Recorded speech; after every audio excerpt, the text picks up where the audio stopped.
अरे नहीं अम्मा, आपको इस तरह नहीं जाने देना चाहिए था। न जाने कहाँ निकल गई है वो, उसकी हालत भी ऐसी नहीं है। बेटा मैंने रोकने की बहुत कोशिश की, लेकिन उसने मेरी एक बात नहीं सुनी। अल्लाह जाने कहाँ चली गई। तुम रामीन को फोन करो, शायद उसके यहाँ गई। क्या फोन करूं, वो फोन ही नहीं उठाती हैं साहबजादी मेरा। कहाँ थी महरू? तुम्हें नहीं पता हम कितने परेशान हो गए थे तुम्हारे लिए।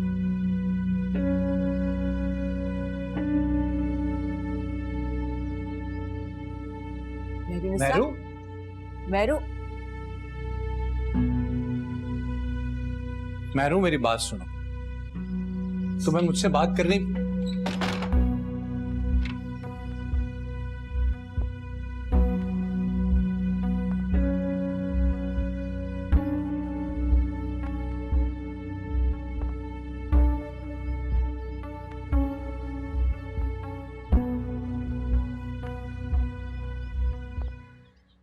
बेटा मैं महरूनिसा की वजह से बहुत परेशान हूँ। कल से उसने कुछ खाया भी नहीं, दवा भी वक्त पर नहीं ले रही। मैं तो समझा समझा कर आजिज आ चुकी हूँ। तुम रामीन को फोन करो, शायद उसकी कोई बात इसकी समझ में आ जाए। और तुमसे तो उसने बात करना ही छोड़ दी। क्या बात करो। कमरे में जाता हूं तो या तो मुझसे पहले सो चुकी होती है या मुंह फेर के बैठ जाती है। क्या समझाऊं उसे?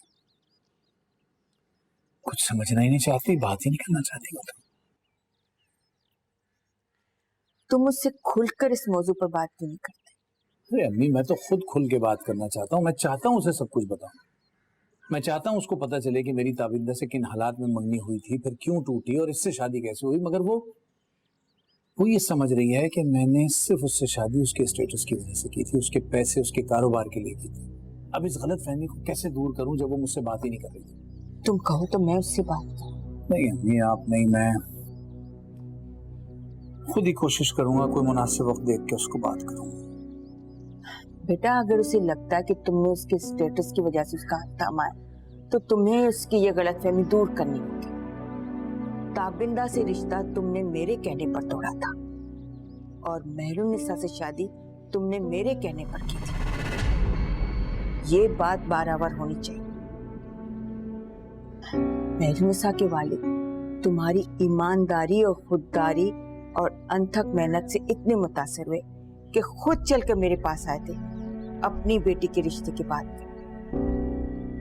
वो हार्ट पेशेंट थे, जानते थे कि उनके पास वक्त का। उन्हें अपनी बीमार और अकलौती बेटी के लिए तुमसे ज्यादा काबिल भरोसा इंसान नहीं मिल सकता था। लेकिन तुम तो किसी कीमत पर इस शादी के लिए राजी नहीं थे।